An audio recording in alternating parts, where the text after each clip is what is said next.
The late October air was crisp as 5 hunters made their way through Montana's dense Shadow Valley forest. Mike, Hank, Darren, James, and Carlos had maintained their annual hunting tradition for 15 years. But something felt different this time. The woods were unusually quiet, with fewer signs of deer and elk than normal. "Something's off," muttered Hank, the oldest and most experienced of the group. His weathered face showed concern as he scanned the trees ahead. Carlos, a wildlife veterinarian, nodded in agreement. "The animal signs we found are strange. Something large has been moving through here." As afternoon surrendered to evening, they discovered deep claw marks on a pine tree, nearly 7 feet up the trunk. "Bear marking?" Hank said quietly. "A big black bear from the looks of it." Mike made a quick decision. "Let's adjust our route and give this territory a wide berth." They altered their course, moving in tense silence as daylight faded. Darren heard it first, the subtle cracking of branches behind them. The group froze, forming a defensive circle, backs to each other. The attack came suddenly, a thunderous crashing through the underbrush, followed by a roar that vibrated the air around them. A massive black bear, later estimated at 600 pounds, burst from a thicket of huckleberry bushes, charging directly at the group. The hunters scattered, but James wasn't quick enough.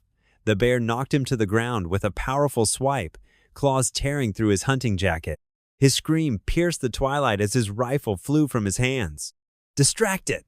Mike yelled, circling to find a clear shot that wouldn't endanger James.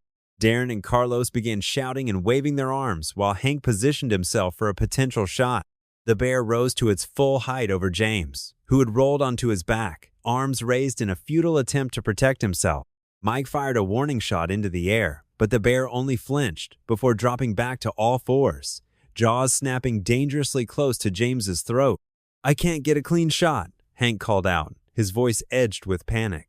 Carlos frantically dug through his pack for bear spray, while Darren threw stones that thudded harmlessly against the bear's thick hide.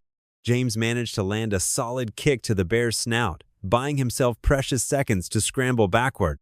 "Hold on, James." Mike had circled behind the bear now, looking for an opening. Carlos found his bear spray and rushed forward. "James, roll left when I say now." James nodded frantically. "Now," Carlos shouted. James threw himself leftward as Carlos unleashed a cloud of capsaicin spray directly into the bear's face. The animal reared back, pawing at its eyes and snout, but instead of retreating, it charged Carlos, who tripped and fell hard onto his back. The bear pinned Carlos to the ground, with only his thick backpack preventing the bear's teeth from reaching him. Hank and Mike fired warning shots into the ground near the bear. The animal hesitated, giving Carlos the chance to pull his hunting knife and jab it into the bear's shoulder. The bear bellowed in pain and reared back just enough for Carlos to roll away. The 5 hunters regrouped, forming a tight semicircle with 3 rifles raised. "Hold steady," Mike commanded. "We fire only if it charges again." For several tense seconds, hunter and hunted engaged in a silent standoff.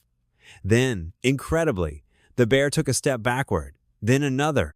With a final threatening growl, the massive animal turned and crashed back into the underbrush.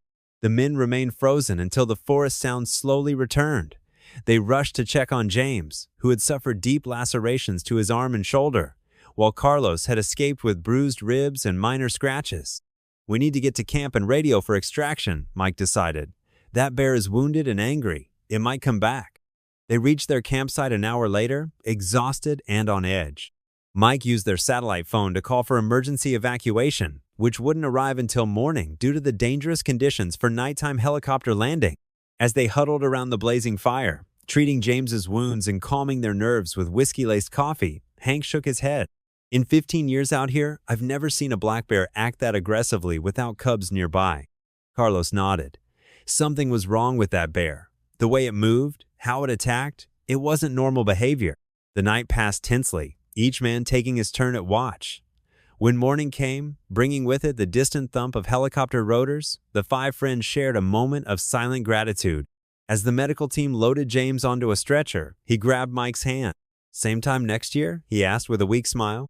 Mike looked around at the exhausted, battered group and saw the same determination in each pair of eyes. "Same time next year," he confirmed, "but maybe a different hunting ground." For the first time since the attack, genuine laughter broke the tension. Some bonds, like those formed in the crucible of survival, can never be broken.